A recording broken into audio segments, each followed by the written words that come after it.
ಕೆಲವು ಪ್ರಮುಖವಾದ ವಿಚಾರ ಕೈಗೊಂಡಿದ್ದೇವೆ.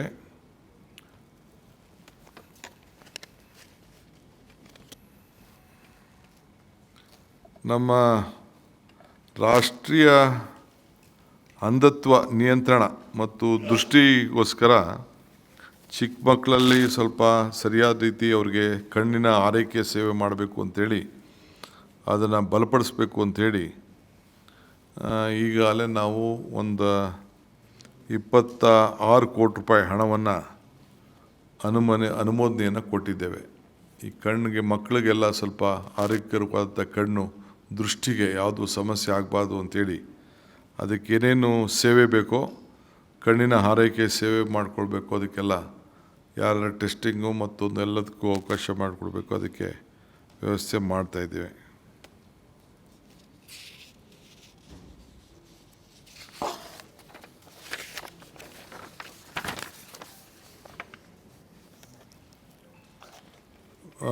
ಬಾಗಲಕೋಟೆ ಜಿಲ್ಲೆ ಬಿಳಗಿ ತಾಲೂಕಿನಲ್ಲಿ ಸೊನ್ನ ಗ್ರಾಮದ ಹತ್ತಿರ ಕೃಷ್ಣಾ ನದಿಯಿಂದ ನೀರನ್ನು ಲಿಫ್ಟ್ ಇರಿಗೇಷನ್ ಮಾಡಲಿಕ್ಕೆ ಘಟ್ಟಪ್ರಭಾ ಹಳ್ಳದಿಂದ ಸುಮಾರು 38ರಿಂದ 44 ಕಿಲೋಮೀಟರ್ವರೆಗೆ ನೀರಾವರಿ ಸೌಲಭ್ಯವನ್ನು ಒದಗಿಸಿಕೊಡಲು ಸುಮಾರು 98.50 ಲಕ್ಷ ಅಂದರೆ 99 ಕೋಟಿ ರೂಪಾಯಿಯಷ್ಟು ಬಿಳಗಿ ಏತ ನೀರಾವರಿ ಯೋಜನೆಯನ್ನು ಸುಮಾರು 7,000 ಎಕರೆಗೆ ಅನುಕೂಲ ಆಗಲು ಇವತ್ತು ಆಡಳಿತ ಅನುಮೋದನೆಯನ್ನು ನಾವು ಕೊಟ್ಟಿದ್ದೇವೆ. Lift irrigation scheme.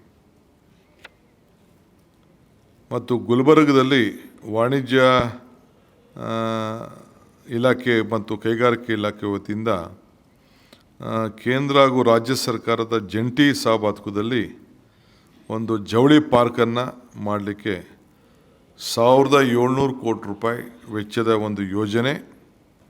ಈಗ ಫಸ್ಟ್ ಫೇಸಲ್ಲಿ 320 ಕೋಟಿ ರೂಪಾಯಿಗೆ ನಮ್ಮ KDB ಅವರೇ ಅದನ್ನು ಮಾಡಲು ಅನುಮೋದನೆಯನ್ನು ಕೊಟ್ಟಿದ್ದೇವೆ. ಇದಲ್ಲದೆ NGFನಲ್ಲಿ ತಮಗೆಲ್ಲ ಗೊತ್ತಿದೆ, ಒಂದು 60 ಎಕರೆ ಜಮೀನಿದೆ, ಅಲ್ಲಿ ಮರಗಳೆಲ್ಲ ಇದೆ. ಸೊ ನಾನು ಎಲ್ಲೆಲ್ಲಿ ಈ ರೀತಿ ಆಸ್ತಿಗಳಿದೆ, ಮರಗಳಿದೆ, ಎಲ್ಲ ಕಡೆ ಹೊಸ ಪಾರ್ಕ್ಗಳನ್ನು ಡೆವಲಪ್ಮೆಂಟ್ ಮಾಡಬೇಕು ಅಂಥೇಳಿ ಸೊ NGFನಲ್ಲಿ ಟ್ರೀ ಪಾರ್ಕ್ ಫೇಸ್ 1B 2 ಕೂಡ ಒಂದಾಗಲೇ ಆಗಿದೆ. ಅಲ್ಲೊಂದು ಕಲ್ಚರಲ್ ಸೆಂಟ್ರು ಮತ್ತು ಸ್ಪೋರ್ಟ್ಸ್ಗೆಲ್ಲ ಅನುಕೂಲ ಆಗಲಿ ಅಂಥೇಳಿ ಅದಕ್ಕೆ ಕೂಡ 26 ಕೋಟಿ ರೂಪಾಯಿ ಅದನ್ನು ಮೀಸಲಾಗಿ ಇಟ್ಟಿದ್ದೇವೆ. ಅದು ಒಂದು ಅವ್ರು ಪ್ರಪೋಸಲ್ ಕೊಟ್ಟಿದ್ದಾರೆ, ಅದಕ್ಕೆ ಕೂಡ ಒಂದು ಅನುಮೋದನೆಯನ್ನು ಕೊಟ್ಟಿದ್ದೇವೆ. ಅಲ್ಪಸಂಖ್ಯಾತರ ಇಲಾಖೆ ವತಿಯಿಂದ ಈ ಬಾರಿ ಕ್ರೀಡಾ ಉಡುಪುಗಳು ಮತ್ತು ವಿದ್ಯಾರ್ಥಿಗಳ ಸಾಮಗ್ರಿಕೆ ಎಲ್ಲ ಮಕ್ಕಳು ಕೂಡ ಸುಮಾರು 33 ಕೋಟಿ ರೂಪಾಯಿದ ಒಂದು ಪ್ರಪೋಸಲ್ ಬಂದಿತ್ತು. ಎಲ್ಲರಿಗೂ ಕೂಡ ಶೂಸು, ಬಟ್ಟೆ, ಯೂನಿಫಾರ್ಮ್ ಕೊಡಲಿಕ್ಕೆ ಅದು ಕೂಡ ಟೈಮ್ಲಿ ಆಗಲಿ ಅಂಥೇಳಿ ಡಿಲೇ ಮಾಡೋದು ಬೇಡ ಅಂತ ಈ ವರ್ಷ ಸ್ವಲ್ಪ ಲೇಟ್ ಆಗ್ತಿದೆ ಅಂತ ಹಿಂದೆ ಎಲ್ಲ ಸ್ವಲ್ಪ ಇತ್ತು, ಅದಕ್ಕೆ ಈಗ ಪರ್ಮಿಷನನ್ನು ಕೊಟ್ಟಿದ್ದೇವೆ.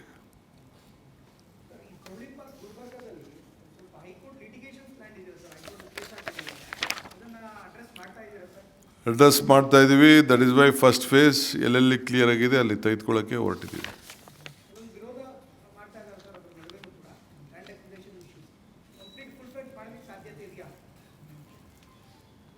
ಈಗ ಫಸ್ಟ್ ಫೇಸ್ ಮಾಡ್ತಾ ಇದ್ದೀವಿ.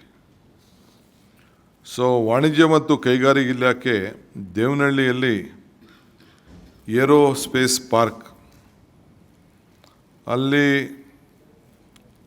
ಕಾಮನ್ ಫೆಸಿಲಿಟಿ ಸೆಂಟರ್ಗೋಸ್ಕರ ಅಲ್ಲಿ ಒಂದು ಮಾಡಲಿಕ್ಕೆ, ಏಕೆಂದರೆ ಬೇಕಾದಷ್ಟು ಜನ ಬೇರೆಯವರೆಲ್ಲ ಅದನ್ನು ಉಪಯೋಗಿಸ್ಕೊಳ್ಳಿಕ್ಕೆ ಅಲ್ಲೇನಾದ್ರು ಏರೋಸ್ಪೇಸು ಎಲ್ಲ ಮಿಷಿನರಿ ಇದನ್ನೆಲ್ಲ ಕಂಪ್ಲೀಟ್ ಎಲ್ಲ ರಿಪೇರ್ಸು ಮತ್ತೊಂದು ಇರೋ ಕಡೆ ಆಗಲಿ ಅಂಥೇಳಿ ಏರ್ಪೋರ್ಟ್ ಪಕ್ಕದಲ್ಲೇ ಅವರು ಪಾರ್ಕ್ ರೆಡಿ ಮಾಡ್ತಾಯಿದ್ದಾರೆ. ಅದಕ್ಕೆ 30 ಕೋಟಿ ರೂಪಾಯಿ ಅದನ್ನು ಕೂಡ ನಮ್ಮ KDB ಅವರಿಗೆ ಕೂಡ ಅವ್ರ ಕೈಯಲ್ಲಿ ಮಾಡಲಿಕ್ಕೆ ಅದಕ್ಕೆ ಅನುಮತಿಯನ್ನು ಕೊಟ್ಟಿದ್ದೇವೆ.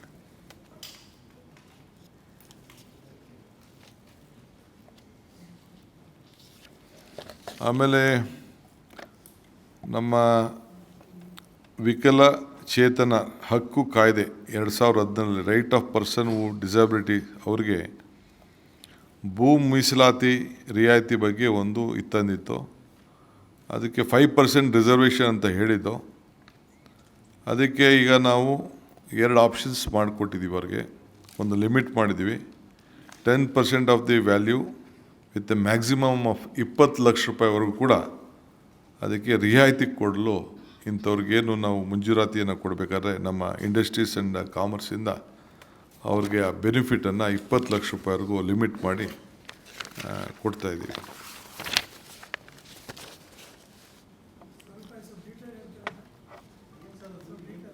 ಇದು ಹ್ಯಾಂಡಿಕ್ಯಾಪ್ಡವರು KDB ಲ್ಯಾಂಡು. KDB ಅಲಾಟ್ಮೆಂಟಲ್ಲಿ 5% ಇತ್ತು. 5% ಲ್ಯಾಂಡ್ ರಿಸರ್ವ್ ಇತ್ತು.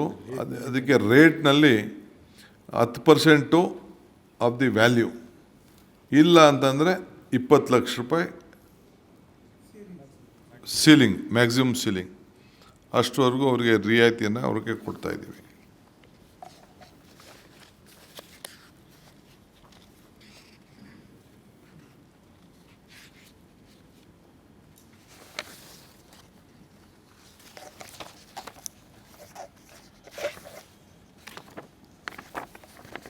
ಯಾವುದೇ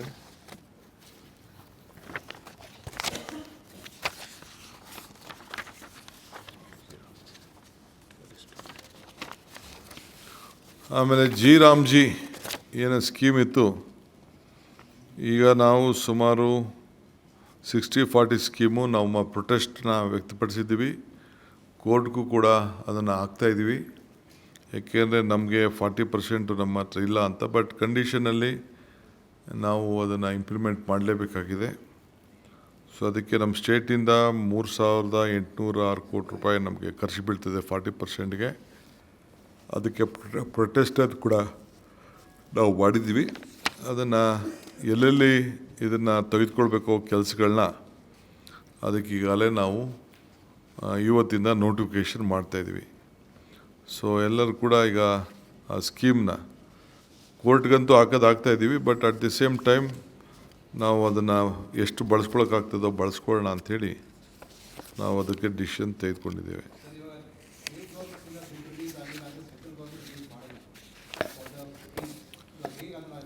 That is why we have said with protest we have accepted and we will go ahead. Of course, administrative approval ಕೊಟ್ಟಿದ್ದೀವಿ ಈಗ. ಆಮೇಲೆ ನಮ್ಮ ಪಂಚಾಯಿತಿಗಳಲ್ಲೂ ಕೂಡ ಎಲ್ಲ ದಾಖಲೆಗಳನ್ನು ಶುದ್ಧ ಮಾಡಬೇಕು ಅಂತ ನಮ್ಮದು ಭೂ ಗ್ಯಾರಂಟಿ ಇದೆ. ಬೆಂಗಳೂರು ಸಿಟಿಲಿ ಯಾವ ರೀತಿ B to A ಮಾಡ್ತಾಯಿದ್ದೀವಿ, ಹಂಗೆ ಪಂಚಾಯಿತಿಲೂ ಕೂಡ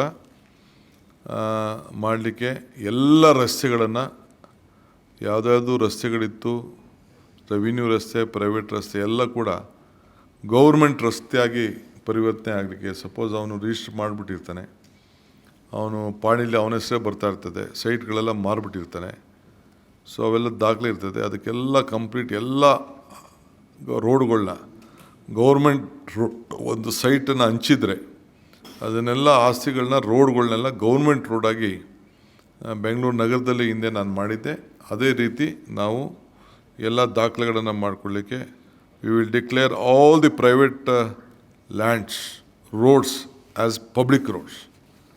ಯಾವುದು ಖಾಸಗಿ ಒಂದು ಸೈಟ್ ಹಂಚಿದ ಮೇಲೆ ಆ ರಸ್ತೆ ಅಂತ ಏನು ಅವನು ಮುಂದಕ್ಕೆ ಬರೆದಿರ್ತಾನೆ ಅದು ಅವನು ಖಾಸಗಿ ಸ್ವತ್ತಾಗಿರೋದಿಲ್ಲ, ಇದು ಏನಿದ್ರು ಸರ್ಕಾರದ ಸ್ವತ್ತಾಗಿರ್ತದೆ. ಅದಕ್ಕೆ ಕಾನೂನನ್ನ ನಾವೇನು ತರಬೇಕೋ ಕಾನೂನಿನ ಅವಕಾಶವನ್ನು ನಾವು ಮಾಡಿಕೊಡ್ತೇವೆ.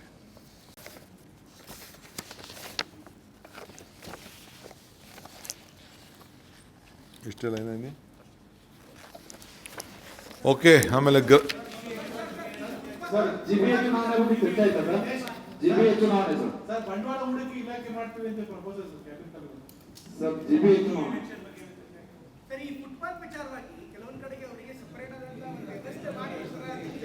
ನೋಡಿಯಪ್ಪ, ಫುಟ್ಪಾತ್ ವಿಚಾರದಲ್ಲಿ ಒಂದು ನಮ್ಮ ಬೆಂಗಳೂರು ಸಿಟಿ ಮಿನಿಸ್ಟ್ರು ಎಕ್ಸ್ಪ್ಲೇನ್ ಮಾಡಿದ್ದಾರೆ. ಫುಟ್ಪಾತ್ ವಿಚಾರದಲ್ಲಿ ಹಿಂದೆ ನಾನು ಅಪೋಸಿಷನ್ ಪಾರ್ಟಿ MLAs ಹತ್ರೆಲ್ಲ ಚರ್ಚೆ ಮಾಡಿದ್ದೆ. ಅಪೋಸಿಷನ್ ಪಾರ್ಟಿ MLAs ಕೂಡ ಇದಕ್ಕೆ ಅನುಮತಿಯನ್ನು ಕೊಟ್ಟಿದ್ದರು. ಇದನ್ನು ಅವರು ಬೇರೆ ಕಡೆ ಅವ್ರಿಗೆ ಶಿಫ್ಟ್ ಮಾಡ್ತಾಯಿದ್ದೀವಿ. ಬೇರೆ ಸೈಡ್ ರೋಡಲ್ಲಿ ಅವರು ಹಾಕ್ಕೊಳ್ಳಿ, ಅದಕ್ಕೆ ಎಲ್ಲೆಲ್ಲಿ ಇರಬೇಕು ಅಂತ ಅವ್ರಿಗೆ ಡಿಕ್ಲೇರ್ ಮಾಡ್ತಿದ್ವಿ. ಯಾರು ಅವ್ರಿಗೆಲ್ಲ ವೆಹಿಕಲ್ಗಳು ಬೇಕೋ ಸುಮಾರು 37,000 ಜನ ಅರ್ಜಿ ಹಾಕ್ಕೊಂಡಿದ್ದಾರೆ. ಸುಮಾರು 60,000 ಜನ ನಾವು ಸರ್ವೆ ಮಾಡಿದ್ದೀವಿ. 37,000 ಜನ ನಮಗೆ ವೆಂಡಿಂಗ್ ಮಿಷಿನ್ ಬೇಕು ಅಂತ ಕೆಲವರು ಅರ್ಜಿ ಹಾಕ್ಕೊಂಡಿದ್ದಾರೆ. ಆ ವೆಲ್ಫೇರ್ ಸ್ಕೀಮ್ ಕೂಡ ನಾವು ಆದಷ್ಟು ಜಲ್ದಿ ತರ್ತೀವಿ. ದುಡ್ಡು ಕೂಡ ಇದೆ, ಸಾಕಷ್ಟು ಒಂದು 50-60 ಕೋಟಿ ರೂಪಾಯಿ ದುಡ್ಡು ಇದೆ. ಅದಕ್ಕೆ ಅವ್ರು ಇರಬೇಕೋ ಎಷ್ಟೆಷ್ಟು ಸಬ್ಸಿಡಿ ಕೊಡಬೇಕು ಅವ್ರಿಗೆಲ್ಲ ಕೊಡಿಸ್ತೀವಿ. ಸೊ ಅವರು ಮೈನ್ ರೋಡ್ ವಾಕಬಲ್, ಏಕೆಂದರೆ ರಸ್ತೆಯಲ್ಲಿ ಪಾದಚಾರಿಗಳಿಗೂ ಬೇಕಲ್ಲ, ಮಧ್ಯ ತಡ್ಕೊಂಡಿದ್ರೆ ಸೈಡಲ್ಲಿ ಅವ್ರಿಗೆ ಒಂದು ಏರಿಯಾನ ನೋಟಿಫೈ ಮಾಡ್ತೀವಿ. ಸ್ಟ್ರೀಟ್ ವೆಂಡರ್ಗೆ ಎಲ್ಲಿ ಅವಕಾಶ ಮಾಡಿಕೊಡ್ಬೇಕೋ ಸ್ಟ್ರೀಟ್ ವೆಂಡರ್ಗಳಿಗೂ ಅವಕಾಶ ಮಾಡಿಕೊಡ್ತೀವಿ. ಎಲ್ಲ ಮೇಯ್ನ್ ರೋಡಲ್ಲೇ ಇರಬೇಕು ಅಂತಂದರೆ ಭಾಳ ಕಷ್ಟ ಆಗ್ತದೆ. ನಾಳೆ ಬೆಳಗ್ಗೆ ನಾಗರಿಕರ ಸೌಲಭ್ಯ ಕೂಡ ನಮಗೆ ಭಾಳ ಮುಖ್ಯ. ನಾಗರಿಕರಿಂದ ವಿಪರೀತ ಪ್ರೆಷರ್ ಇದೆ. ನಾನು ಕೂಡ ಹಿಂದೆ ಡೆಪ್ಟಿ CM ಇದ್ದಾಗ, ಬೆಂಗಳೂರು ಸಿಟಿ ಮಿನಿಸ್ಟರ್ ಇದ್ದಾಗ ಎಲ್ಲ MLAs ಹತ್ರ ಮಾತಾಡಿದ್ದೀನಿ. ಅವರು ಎಲ್ಲರೂ ಒಪ್ಕೊಂಡಿದ್ದಾರೆ. ಎಲ್ಲ ಸಾಮೂಹಿಕವಾಗಿ ತೆಗೆದುಕೊಂಡಂಥ ಒಂದು ತೀರ್ಮಾನ ಇದು. ಆಮೇಲೆ ಸುಪ್ರೀಂ ಕೋರ್ಟಲ್ಲಿ ಒಂದು ಜಡ್ಜ್ಮೆಂಟ್ ಇದೆ. ಆ ಸುಪ್ರೀಂ ಕೋರ್ಟ್ ಜಡ್ಜ್ಮೆಂಟನ್ನು ಕೂಡ ನಾವು ಇಂಪ್ಲಿಮೆಂಟ್ ಮಾಡ್ತಾಯಿದ್ದೀವಿ.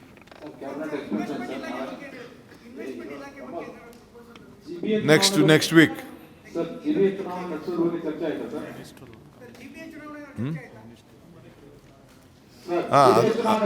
ಅದ್ರ ಬಗ್ಗೆ ಒಂದು ಸ್ಮಾಲ್ ನಮ್ಮ ಪರಮೇಶ್ವರ್ ನೇತೃತ್ವದಲ್ಲಿ ಯಾವುದು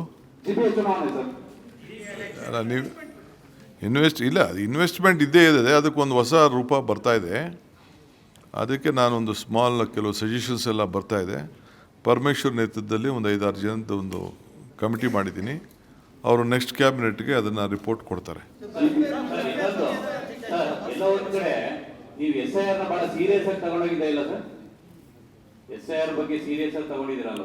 ನೋಡಿಯಪ್ಪ, ನಮ್ಮ ಸರ್ಕಾರದ ಜವಾಬ್ದಾರಿ ಪ್ರತಿಯೊಬ್ಬ ನಾಗರಿಕರಿಗೂ ಕೂಡ ಮತದಾನದ ಹಕ್ಕನ್ನು ಕೊಡಬೇಕು. ಎಲ್ಲ ಪಾರ್ಟಿಯವ್ರಿಗೂ ಕೂಡ ನಾವು ರಿಕ್ವೆಸ್ಟ್ ಮಾಡ್ತೀವಿ. ಎಲ್ಲ ಪಾರ್ಟಿ, ನಾನು ಅದನ್ನೇ ಈಗ ಹೇಳಿದ್ನಲ್ಲ, ಎಲ್ಲರೂ ಕೂಡ ಅವ್ನಿಗೆ ವೋಟನ್ನು ಅವ್ನು ಯಾಕೆ ಕಳ್ಕೋಬೇಕು? ಸೊ ಅವ್ನಿಗೆ ಹಕ್ಕು ಕೊಡಬೇಕಾದ್ರು ಸರ್ಕಾರದ ಡ್ಯೂಟಿ. ಅದಕ್ಕೋಸ್ಕರ ನಾವು ಪ್ರತಿಯೊಂದು ವಾರ್ಡಲ್ಲಿ, ಪ್ರತಿಯೊಂದು ಬೂತಲ್ಲೂ ಕೂಡ ಹೆಲ್ಪ್ ಡೆಸ್ಕ್ ಮಾಡಬೇಕು ಅಂತ ನಾವು ಹೇಳಿದ್ದೇವೆ. ರಾಜ್ಯದ ಅಧಿಕಾರಿಗಳನ್ನ ದುರ್ಬಳಕೆ ಮಾಡ್ಕೊಳ್ತಾ ಇದ್ದಾರೆ ಅಂತ ಅಶೋಕ್ ಮತ್ತೆ ಕುಮಾರಸ್ವಾಮಿ ಆರೋಪ ಮಾಡ್ತಾ ಇದ್ದಾರೆ. ಅಪೋಸಿಷನ್ ಪಾರ್ಟಿ ಇರೋದು ಆರೋಪ ಮಾಡೋಕ್ಕೆ, ನಾವಿರೋದು ಜನರ ಸೇವೆ ಮಾಡೋಕ್ಕೆ. ನಮ್ಮ ಡ್ಯೂಟಿ ನಾವು ಮಾಡ್ತೀವಿ.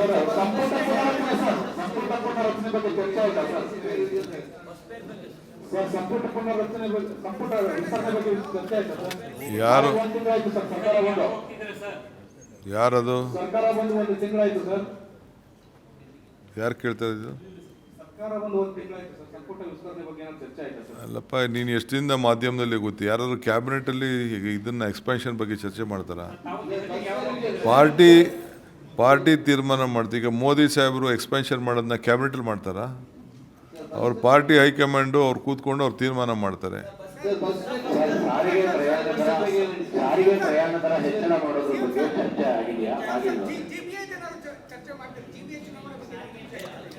ಸಾರಿಗೆ ವಿಚಾರದಲ್ಲಿ ಅವರು ದೊಡ್ಡ ಗಾಬರಿ ವ್ಯಕ್ತಪಡಿಸಿದ್ದಾರೆ. ಯಾಕೆಂದರೆ ಪೆಟ್ರೋಲ್ ಡೀಸೆಲ್ ಪ್ರೈಸ್ ಎಲ್ಲ ಜಾಸ್ತಿ ಹೋಗಿದೆ. ಅದು ಅವರೊಂದು ಪ್ರಪೋಸಲ್ ಅದೇನಿದೆ ಅಂತ ಕೊಡಿ ಅಂತ ಹೇಳಿದ್ದೀವಿ. ಅದನ್ನು ಅದಾದಮೇಲೆ ನೋಡೋಣ. ಅದಕ್ಕೆ ನಾನು ಟೆಕ್ನಿಕಲಾಗಿ ಏನು ಅಂತ, ಎಷ್ಟು ಲಾಸ್ ಆಗ್ತಾಯಿದೆ, ಏನಾಗ್ತಾಯಿದೆ ಅಂತ ವಿತ್ ರಿಪೋರ್ಟ್ ಅವ್ರು ಕೊಡಬೇಕು. ಭಾಳ ಲಾಸ್ ಆಗ್ತಾಯಿದೆ. ಆ ಸಿಬ್ಬಂದಿನೂ ನಮಗೆ ಭಾಳ ಇಂಪಾರ್ಟೆಂಟು, ಅವ್ರಿಗೆ ಡಿಪಾರ್ಟ್ಮೆಂಟು ಇಂಪಾರ್ಟೆಂಟು. ಒಂದು ರಿಪೋರ್ಟ್ ಕೊಡಿ ಅಂತ ಹೇಳಿದ್ದೀವಿ. ಕೊಟ್ಟ ಮೇಲೆ ನಿಮ್ಮ ಹತ್ರನೇ ಮಾತಾಡಿ. ನಿಮ್ಮ ಹತ್ರ ಮುಚ್ಚಿಟ್ಟೇನು ಮಾಡಲ್ಲ. ಹೆಚ್ಚಿನ ವಿಡಿಯೋಗಳಿಗೆ ಪ್ರತಿಧ್ವನಿ ಯೂಟ್ಯೂಬ್ ಚಾನೆಲ್ ಸಬ್ಸ್ಕ್ರೈಬ್ ಮಾಡಿ, ಬೆಲ್ ಐಕಾನ್ ಕ್ಲಿಕ್ ಮಾಡಿ.